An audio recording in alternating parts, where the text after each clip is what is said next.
এই যে মাছ বাজার থেকে মাছ নিয়ে এলাম, মাছ ভাজা হচ্ছে। আর এই যে গাছে কুচিয়া মাছের কাটা আছে, আর রুই মাছের মন্ডি, এগুলো ফ্রাই করা হবে দেওয়ার পরে। মাছগুলো ভাজা হয়ে গেছে, আর ওগুলো বাকি আছে, এরপরে দেওয়া হবে। রেডি। এবারে কড়াইয়ে তেল দিলাম মশলাটা তৈরি করার জন্য।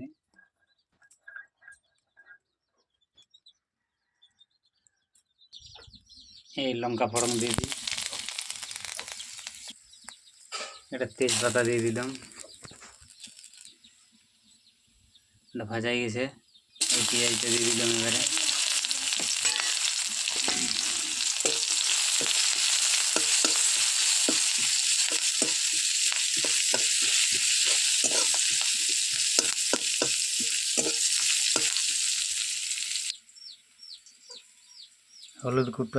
হলুদ গুঁড়ো,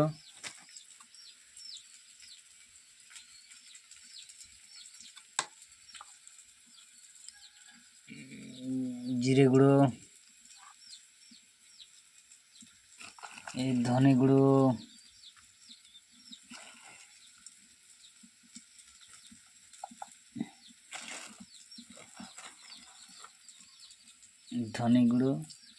হালকা করে লঙ্কা গুঁড়ো, একটু ঝাল আছে মনে হচ্ছে লঙ্কাটা, বেশি লঙ্কাটা গুঁড়োটা একটু কম দিই। বাস পেঁয়াজটা হয়ে গেছে। টমেটো দিয়ে দিলাম, টমেটোটা একটু ফ্রাই করে দিই। এটা ভুলিয়ে গেছিলাম দিতে, আদা বাটা রসুন বাটা, তারপরে দিয়ে দিলাম। এখন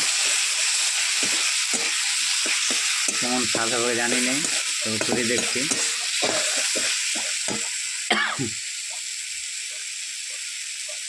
হালকা করে লবণ দিয়ে দিলাম, তাহলে তাড়াতাড়ি গলে যাবে।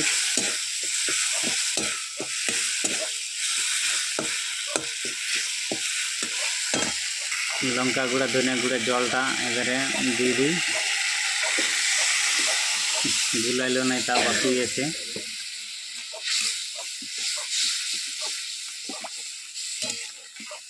একটু জলটা ফুটুক এবারে।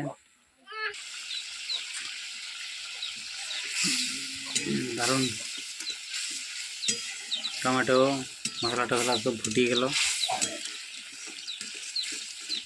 এবার মাছটা দিয়ে দিব। মাছ ভাজাটা ছোটো মাছ বড় মাছ মিক্স করে দিয়ে দিলাম সব।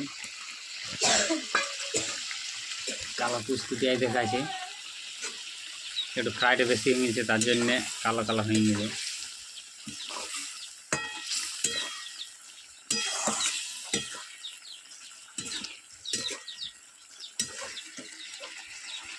সামান্য পরিমাণ একটু জল দিয়ে দিই ঝোল করার জন্য।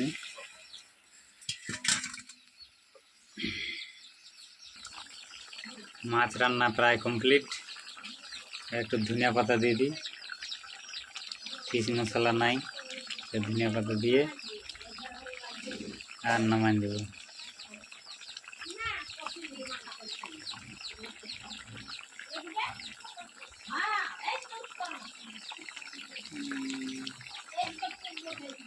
ভিডিওটি কেমন লাগলো বন্ধুরা অবশ্যই জানাবে।